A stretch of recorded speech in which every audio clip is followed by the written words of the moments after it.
Kama umeamua kumfuata Kristo, inabidi uishi falsafa ya Kikristo.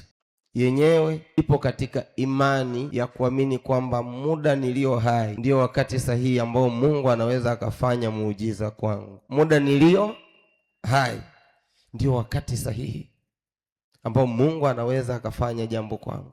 Sasa ukishaona kwamba muda ulio hai ndio wakati sahihi ambao Mungu anaweza akafanya jambo kwako, usikumbuke nyuma ulivyoumia, usikumbuke maumivu, usikumbuke watu waliokuumiza, usiishi kwa historia. Punguza idadi ya watu ambao wanawasimulia mambo yako ya nyuma.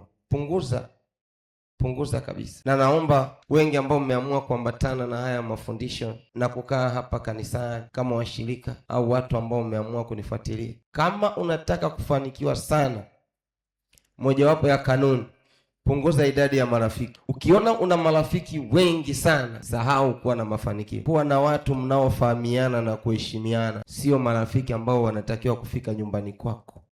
Duniani ukitaka kuwaridhisha watu, utazeeka kwa aibu na utakufa maskini. Mridhishe Mungu, si wanadamu. Wanadamu waonyeshe upendo, imetosha.